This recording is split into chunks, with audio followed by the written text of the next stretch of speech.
ความหน้าด้าน ความหน้าด้านความไม่อย่างต้องแบบต้องสูดหายใจสิก่อนสิไปอะโอเคอยู่ไหมเนาะรถ เฮ้ยรีวิวได้ เอาไว้รีวิวกัน แม่งเป็นการแบบโอ้สตู เปิดคลิปดีๆดู อ่ะ1 2 3สบายดี เอา 1 2 3สบาย สบายดีทุกคนเนาะ ทุกคนพวกเขาทีมงาน The Findy Creator เบิ้งมันบอกให้กูเปิดบางทีว่าหมดเลยยามันเป็นแบบมึงเบิ้งสตูพวกเขาเป็นแบบแม่งเอ้ยคนโล่งเลยเย็น บ่มีฝาอย่าง บ่ กล้ มี อง เหี้ย กล้องง่วงกล้องต้นง่วง ต้นหมกม่วง เท่านี้แหละ แมงแดดก็ช่องหน้าก็เบิ้งเอา ถ้ามีคำถามฝากไว้เด้อพวกเขาจะมาตอบตามหลังภายในเดือน9 ทุยอันนี้เดือนที่คลิปนี้พวกเขาออกมาคือเดฟินิตเนาะครบรอบ1 ปี หลายคนยังบ่ฮู้ขนาดพวกเขายังบ่ฮู้แล้ว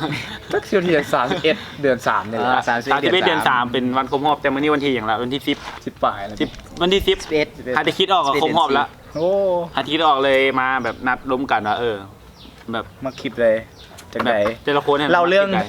งอัน history เก่าๆแล้วแบบบุกเบิกมาจังได๋คลิปแรกที่เกิดกับ ไอเวียดไอเวียด คลิปแรกที่เกิด แจ้งเกิดกับว่าแจ้งเกิดคลิปแจ้งเกิดกับว่าคลิปแจ้งเกิด ก็บ่ว่าแจ้งเกิดอะไรเวียดก็ธรรมดาก็ บอฮัลโหลคลิปแจ้งเกิดกูว่าแจ้งไอเวียดมันคลิปแรกของฟินดี้ เฮ้ยมาทวงเงินเงินซื้อคลิปดีๆไหมเวียดตีหัวมึงเด้หัวบักนี่คลิปแรกมาทวงเงินเนาะได้ถ่าย2เทื่อคลิปนั้นถ่ายครั้งแรกบ่ฮู้ มี2เวอร์ชันมี2เวอร์ชัน เอาลงมา2เวอร์ชันเด้อแต่ก็ลบ บัก บ่ สิ่ เรี ง ยง บักแนมกล้องกับกูแนมกล้องว่าถ่ายครั้งแรกบ่ฮู้นะกูไม่กูเห็นโทรศัพท์กูก็แนมแล้วแหละล่ะจักเป็นช่วงเดือน6เดือน7ว่ะเฮาฮัลโหลนะเดือน6ว่ะ ก็บ่ฮอดพูน ประมาณ ช่ ช่ ว ว ง ง สุดสิงห์บ่แคน2ถึง ช่วงเดือน6เดือน 5 7 เดือน แล้วบอกนี่ไปเบิ่งซ่องกันละเมอ ไปเห็นอยู่2ละเมอมา แล้วบรรดา เอามาเห็นแบบ ก๊อปปี้บ่ก๊อป เบิ้งแล้วหัวเจ็บท้องเนาะหัวจนเจ็บท้องแล้วเห็นคลิปนั้นครั้งแรกกับหัวเจ็บท้องคือกัน คลิปนั่นแหละกูตัดโดนสุดในโลกกูตัดบ่ได้ บักเล่ ตัดไปหัวไป บ่มีสกิลตัด หมูอยากรู้หมูเป็นสกิล สกิลก็คาดๆแล้วตอนนั้นเนาะ บ่สกิลมันก็บ่ปานได้แน่แล้วมันเบิ่งแล้วมันก็หัวเนี่ยมันตัดประมาณอาทิตย์นึงแล้วมา 3มื้อ เอาไปเอามาก็เป็นคลิปดึงเพจเนาะ ดึงเพจ ให้ แบบ คนติดตาม มื้อนึงขึ้น 1,000-2,000นะคืนนั้น โอ้ ขึ้นเป็น3,000 5,000เลยตอนน้ำอิดมันน่ะ บ่แม่นมื้อกูจื้อได้มื้อเฮาอันเริ่มไปจีบสาวผู้ตัวเลขมัน2222หมายความว่าขึ้น1,000ปลาย ขึ้นพันไปวะ ขึ้น1,000ปลาย ขึ้นหลายอยู่ คืนนั้นกูหมายถึงคืนนั้นแหละ1,000ปลาย แต่ว่า จากนั้นมาก็ ได้จากคลิปนั้นน่ะ10,000กว่าเกือบ 20,000เลยคนซับน่ะ แม่ แท้เด้ได้จากคลิปนั้นคือได้หลายเลย 5อย่าง เฮ้ยโฟโล่มึงบ้าวะได้จากคนโฟโล่แหละแล้วเดี๋ยวกูขอว่าเด้อบางคนก็สิงงกูนุ่งเสื้อลายมาหยังถ้ามีวัฒนัดการเฮ็ดคลิปปีใหม่แม่กูเลยนุ่งลายมาให้มันเข้าตาเนี่ยสุดท้ายไปมามีบางใดอยากเฮ็ดอยากนอนบางใดก็มาเฮ็ดอันนี้ซะ ก็บ่ได้อยากนอนดอก บ่ได้เนาะ กูนี่แหละอยากนอน ผมไม่ไหนเต้นเป็นผีบ้าจะมาเต้นยังไงเราก็เบิ้งหน้าแต่ละคนเนี่ยนี่ เอาเฮาอัพคลิปในแบบ YouTube ตัวนี้ประมาณ88วิดีโอเป็นคลิปมาล็อกจกจ่อยกับบ่เป็นตาสิแตกก็อัพไปหลายเติบแบบบ่คลิปแบบถ่ายไปแล้วแหละโอเคแต่ก็ต้องได้อัพอีเดียวแบบเชื่อว่าจังได๋วะได้ถ่ายแล้วคั่นน่ะเสียดายคลิป บ่คือไปกวดอื่นเลย อุตสาห์ เบิ่งเอาในคลิปคือสตรีทก็ยาได้ ไลค์แชร์ มีบางคนว่าเฮ็ดคือหมาคิดขี้เศร้าเฮ็ดเศร้าจัง เอาเป็นคือ คอมเมนต์ 3-4 มื้อนะเศร้าบ่หรือบ่เศร้าอ่ะคิดอยู่เฮ็ดคือหมากินขี้ดิว่าซั่นนี่ ผู้ใดเป็นแฟนตัวยงของเดฟินดี้ถ้าเคยอ่านคอมเมนต์ใน Facebook และ YouTube ก็ขึ้นน่าจะฮู้เลยแหละแม่งอ่านคลิปก็แบบอ่านคอมเมนต์แม่งบางคอมเมนต์ก็ด่ายับก็บ่เป็นหยังเนาะขอบใจทุกคนให้กำลังใจและคำติชมมันก็เป็นไปเบิด แม่นมันก็มีทั้งคนมักคนบ่มักก็เป็นเรื่องธรรมดา 88วิดีโอใน365วันหารมึงดูเบิ่งกูลองหารเบิ่งบางวิดีโอก็บ่เป็นตาสแตกอ่ะห้าวถ่ายไปแล้วก็เด้ จำเป็นครับ นี่ดิอันนี้ดิซั่น อันนี้ก็บ่เป็นสแตกหารเลยหาร88ประมาณ4มื้อต่อคลิป4มื้อปลายต่อคลิปถ้าเฉ อัน ลี่ย นี้ ร นี่ วม เพิ่นมาจังได๋อัดพอให้เปลืองเน็ตอัพนะเขาได้ แบบคือ ถ่าย จะมี พอให้เปลืองเน็ตอัพ แบบลองถามจากส่วนนี้ถามแบบเป็นทางการหรือบ่ทางการก็อย่าเอาสิ่งมึงมักแบบคลิปใหญ่ที่สุด ในซ่องของตัวเอง ในช่องของตัวเอง บ่มีคลิปเลยเลย มึงมาตอบก่อนก่อนบ่ครับรีบก่อนเลยเว้ย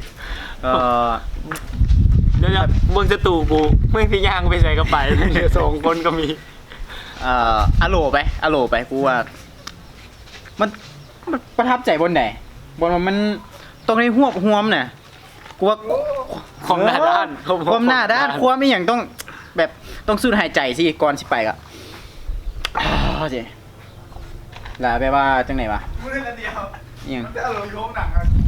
กูเล่นอันเดียวแล้ว ไปอโลอยู่ห้องหนังกันไผกล้าเฮ็ดอยู่ลาวประทับใจว่าคนลาวน่ะซองอื่น บ่มีใครกล้าบ้า บ่มีใครกล้าขึ้น บ่ไม่กล้าไผบ้าคือมึงเขาเพิ่นบ้า ตอนไปบักแรก บ้า สิงมาตอนเฮ็ด เพ มา ราะ แล้ว ว่า สีเนื้อกู เฮาเฮ็ดนี่เนาะเฮาต้องแบบทุ่มเทใส่มาเฮาสิเฮ็ดอันนี้เฮาก็ต้องเฮ็ดให้ได้สินะได้ลงมือแล้วสินะเฮ็ดก็เฮ็ดให้สุดสินะประมาณนี้ก็ได้ มึงงอกพอละเต็ม อ่า เมื่อเราเริ่มไปมัน1 โมงเนาะ อืม 1 โมงแล้วก็มาแล้วแม่ง โอ้ ให้กูเปิดสร้างอีกแม่งให้กูเป็นคนเปิดสร้าง แม่ อีก จะบอก กูได้เกียมตัว ก็แม่ แม่งแล้วเนาะอยู่ตลาดเศร้าอ่ะเด็ก อยู่ช้อปปิ้งมอลล์เนี่ย กูเก่งเงอะ อะโหลปุ๊บเลยย่างขึ้นทางรถอ้อมขึ้นชั้นเลย ใคร ซ้อกัน10 นาที ใครบ่ได้เห็นเนาะ 18 นาที เฮ้ยเขาบ่ได้เอามาใส่เนาะโจบักเล่เฮ็ดน่ะนะโมมีไผ่เลยไปบนบอกล้าเฮ็ด บมันกับบได้ก็กระบวนขั้นมาแขกแต่ว่าดังซื่อนะอะโหล ไปว่านั้นใส่ฝรั่งนั่งข้างหน้า ฝรั่ง นั่ง บ่ ข้าง สน หลัง ใจ มันขอบคุณอันนั้นกูว่าสุดท้ายบนทันลืมนัดกัน บ่ไม่ลืมนัดมึงบ่ได้จังหวะกับมือกล้อง แล้วแร่ด้วยนะ เอากูถามเลก่อนให้กูคิดก่อน ถามว่ามักวิดีโอใดวะ อย่าบอกเดี๋ยวว่ากูรู้ กูรู้ ลืมแล้ว ผมใหญ่โอ้จังทองอยู่ในดีกว่า โอ้ยเพชรทูเด้อ เฮ้ยไม่รู้อ่ะ กูไปงานเรียกอันเราเยอะเหรอ ปีใหม่นี่ เราเยอะ พวกคันไอ้มักหมออันตะเวนทางไก่จากโลกเท่านั้นนี่แล้วว่ามันจะดีกว่าถ้าน้องเสริมมุกเข้าไปอีกมันสั้นโพดแล้ว นะให้โอเคคิดอยู่ดีเมื่อคิด ว่าคลิปอโลเขาแหละแต่ว่ากูมักซีนหนึ่ง กินไหนคำว่าถึงซีนกูซีนบักแร่นะ ซีนมุกสิง ตัวแดงห้องหนัง ห้องหนัง กูไม่ได้จะหัวดำคลิปแบบส้นตีนนี่เนี่ยมือส้มซาบไปเลยดีกว่า มันอยู่แล้วว่าเป็นแบบนี้ เอาต่อ ดีเจไส้โดดนั่นจะได้กันฝุ่นเนาะ ต่อแม่ ต่อไหม อันแต่กูได้มักคลิปดอกมักซีนอันแล้วก็คำว่าอันนี้ก็บุมันกูได้มักวิดีโอแต่มักตอนอันเรียลไทม์ตอนถ่ายนะตอนกูกำลังถ่ายกูว่าเบียดเลยแมนพิดกับเมียมาแล้ว อีกอย่างเด้อมุกที่ใส่ในคลิปตัวนั้นน่ะแบบ คิดตัว คิดสดตอนนั้นเลยย่างไปแบบคิดสดเลยบ่มีการคิดกันต่อไว้ก่อนเลยบ่เป็นการเกี่ยไว้ก่อนแบบคิดสดแล้วก็ว่าไปเลยตัว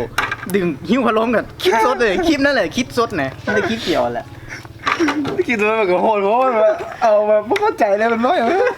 แหล่ยังก็แล้วยังกูด้วย ไอ้พวกกูนึกว่าดังเนี่ยกูว่าฉากนี้เดี๋ยวตัวฝรั่งอ่ะนะเดี๋ยวสามสาวกำลังถ่ายรูปอยู่เดี๋ยวหมดเลย กูวู้แล้วกูแม่งจักสิกาอะไรอย่างเงี้ยแหละแม่งไปมั่วละกูสำหรับกูก็มักคลิปฮัลโหลก็มั่วแล้วก็มักซากตัวเองก็มั่วแหละบ่แม่นกูแสดงกูมักฝรั่งแบบนอนอยู่ลุกขึ้นมาแล้วสาว ฝรั่งนี่แห้งเป็นอันที่ว่ามีความเป็นโรคหัวใจสูงที่สุดนะพวกต่างประเทศเป็นดีเลยมึงนั่นทันนะเขาบอก แล้วมีสาวมีถ่ายรูปอยู่บ่เป็นอีดอก3น้องนักศึกษา สามสาว สาวนักศึกษาถ่ายรูปอยู่ เลี้ยวหมดเลย ฮัลโหลทุบมาเดียวแม่งคือแบบคือลิ้นมุกแบบหันหน้า อย่าหัวตัวนี้แหละช็อตนี้ที่สุดเลยสามสาวกำลังถ่ายรูปอยู่เดียวหมดเลย ซึ่งเอาไปเอามากก็3คนกับมักคลิปฮัลโหลคลิปเดี่ยวมืดคือกันเลยแหละซึ่งคลิปที่จะเฮ็ดต่อที่กูมักก็คือกูจะเฮ็ดคลิปจีบสาวต่อกูมัก ต่อไปนี่ปะ มือหนาวมึงอย่าฟ้าบ่อย่าว่าเข้าไปเลย เอ้ยมันมีหลาย EP อยู่ อย่าว่าอย่าว่า บางคลิปก็จะมี EP 2 ออกมาถ้าเพจบุญยุบก่อนทันแน่ เจอกูแน่กูแล้วจีบให้เบิ่ง พ่อบอกสันเอาลง โอ้ มาบอก หากันเท่าไหร่นึงหาใส่หากิน 9 นาทีตรง 9 นาทีตรง หากินซีนมากกันนี่แหละ ตอนนี้เพจได้ตอนค ยั น นกันเว้าอยู่ ปีหนึ่งก็ถือว่าซับสไครต์เฮาตกอยู่ที่6,000 กว่า โบไล บ่ ขันปลายโบไลอันตอนอันแม่ข้าวแม่มันบ่มีประโยชน์พวกนั้น อันไหน พวกอัน ตัว4,000นั่นบ่มีประโยชน์ เฮ้ยบ้าจริงอันเดียวกันเมิดกูนับเมิดกูเห็นเป็นตัวเลขกูนับเมิดความเป็นจริงกูนับเมิด เฮ้ยเดี๋ยวเขาบ่เบิ่งดอก เริ่มเอาแล้วมึงผ่านยันไผเอามึงคิดไหมเอา เอาคันกูว่าเสนอกัน ตีกันตาย บอกเอาเลขตรงๆที่เขาเห็นอยู่ 6,000 ปลาย เดี๋ยว 6,000 3,000 มึงสิห่อนสองไม่เกี่ยว กูผิดก็พอกูคลิปนั่นแหละ 6,000 ปลายSubscribe Follow YouTube Facebook แล้วถามว่า 8,500 คุณคนอะไร ไม่ให้ไปคุยเอาลง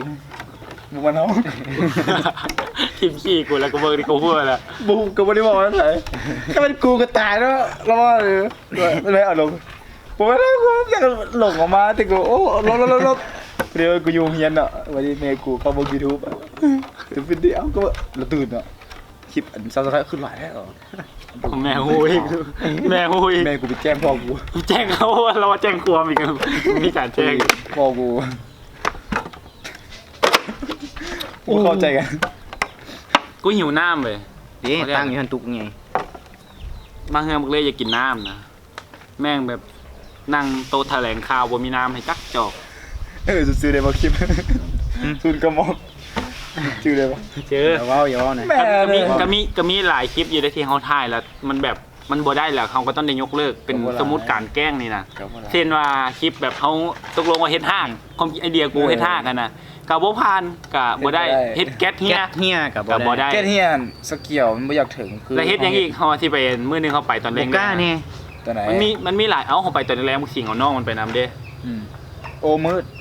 มืดเขาบ่ได้จะไปถึงเจ้าเลยผมบ่ฮู้กูเทศหยัง สาว จีบสาวมั้งหรือว่าอีหยังนี่แหละลืม แม่นแหละจีบสาว